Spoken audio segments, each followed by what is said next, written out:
பக்கவாதம் இல்லாத சமுதாயத்தை உருவாக்குவோம். டே 290. பக்கவாதத்தில் கால் விரல்கள் வேலை செய்ய தேவையான பயிற்சிகள். ஒரு ஸ்ட்ரோக் வந்ததுக்கு அப்புறம் பார்த்தீங்கன்னா இந்த மாதிரி மூமெண்ட் வர்றது கஷ்டமா இருக்கும். ஒரு சிலருக்கு வந்ததுக்கு அப்புறம் கால் விரல் கொஞ்ச நெஞ்ச மூமெண்ட் இருக்கும், ஒரு சிலருக்கு வராம கூட இருக்கலாம். அப்படி வராம இருந்துச்சுன்னா என்ன மாதிரி ஒரு எக்ஸசைஸ் பண்ணா அதை வர வைக்க முடியும்? இப்போ ஒருத்தங்களுக்கு வந்து ரைட் சைட்ல ப்ராப்ளம் இருக்கு அப்படின்னா இந்த மாதிரி ஒரு பாக்ஸ் மாதிரி போட்டு வச்சுக்கணும். வச்சுட்டு இல்லைன்னா ஒரு சாக் பீஸ்ல இந்த மாதிரி சதுரமா ஒரு கோடு ஒன்று போட்டுக்கணும். போட்டுட்டு இந்த கட்டை விரலை இந்த மாதிரி வச்சுட்டு இந்த மாதிரி மெல்ல இது பண்ணணும். பண்ணிட்டு இதே கட்டை விரல்ல மேலே கொஞ்சம் கொஞ்சமா இது மாதிரி கொண்டு வந்துட்டு அடுத்து இப்படி இழுக்கணும். அடுத்து இந்த மாதிரி பண்ணிட்டு இது பண்ணணும். அதுக்கப்புறம் பார்த்தீங்கன்னா இந்த கால் பாதமே தரையில ஃபுல்லா பதிகிற மாதிரி வச்சுட்டு இந்த மாதிரி ஃபுல்லாக பண்ணிட்டு இப்படி எடுக்கணும்.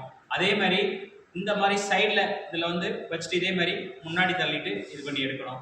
இதுக்கப்புறம் என்ன பண்ணணும் அப்படின்னு பார்த்தீங்கன்னா ஸ்டாண்டிங்கில் நின்றுட்டு இந்த மாதிரி பண்ண பார்க்கணும். அதுக்கப்புறம் பார்த்தீங்கன்னா கொஞ்சம் கொஞ்சமாக இப்படி திருப்பி பண்ண பார்க்கணும். இந்த மாதிரி எல் ஷேப்பில் கொஞ்சம் கொஞ்சமாக ட்ரை பண்ண பார்க்கணும். அதே மாதிரி இந்த பக்கம் நின்றுட்டு இப்படி வச்சுட்டு ஒரு எல் ஷேப்பில் வச்சு இழுத்துட்டு பாடி திருப்பி இதுல இருந்து தரையிலேருந்து வெளியில் எடுக்காம கொஞ்சம் கொஞ்சமாக தேய்ச்சி தள்ள பார்க்கணும்.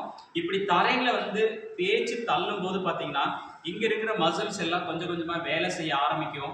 அப்படி செய்யும்போது கால் விரல்களும் வேலை செய்யும், கட்டை விரலும் வேலை செய்ய ஆரம்பிக்கும். அதுக்கப்புறம் என்ன பண்ணணும்னு பார்த்தீங்கன்னா அந்த தரையில விரல் இப்படி முன்னாடி வச்சுட்டு முடிச்ச அளவுக்கு இப்படி தள்ள பார்க்கணும். தள்ளிட்டு இப்படி பின்னாடி இழுக்க பார்க்கணும், விரல்ல தேய்ச்ச மாதிரியே. இந்த மாதிரி இந்த 2 பயிற்சிகளை மாற்றி மாற்றி செஞ்சோம் அப்படின்னா கால் விரல் வேலை செய்ய ஆரம்பிக்கும்.